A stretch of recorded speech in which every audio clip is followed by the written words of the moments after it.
महादेव के भरे दरबार में श्रद्धालुओं का भीड़ लगा है। उसी समय एक भक्त अपने भोले बाबा से आराधना करता है और बोलता है,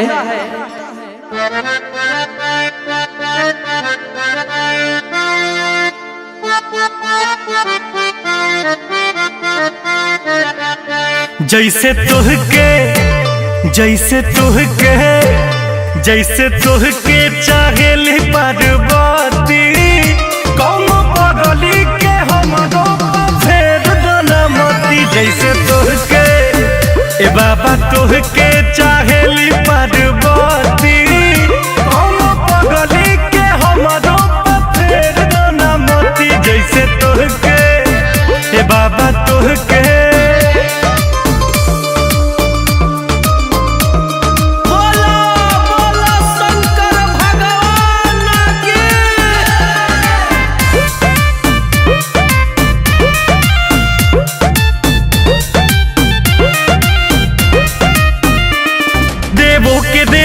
देव देव महादेव देव जी भजन करी, फिर दीन जार हमरो ऊपर बड़ी देर से सुमिरन करी। परिला राउर पानिया ए भोले बाबा, लभर मिली कोरिया ए भोले बाबा।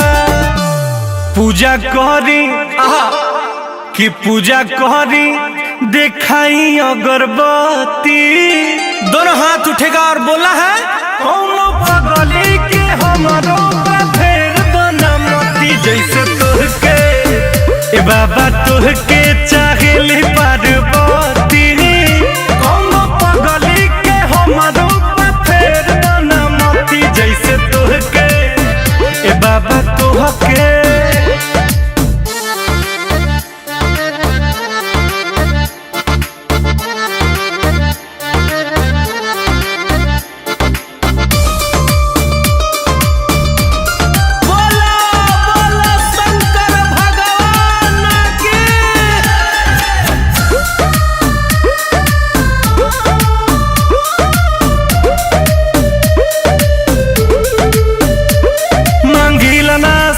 चनी मांगिला नाही महल जी, तेरी हाथ हमरा माथ पायत ने कदी ही कहल जी।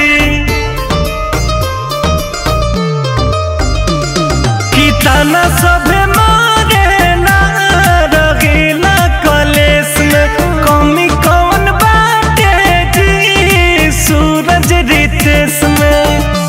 त माफ कह दी माफ कह दी जमन भइल गलती, बाबा जागा हो, कौनो पगली के हमरो फेर दनमती। जैसे तुहके ए बाबा तुहके चाहेली पार्वती, कौनो पगली के हमरो फेर दनमती। जैसे तुहके भोला जी तुहके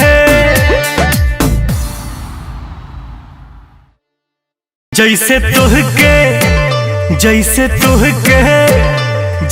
तुहके चाहेली पार्वती।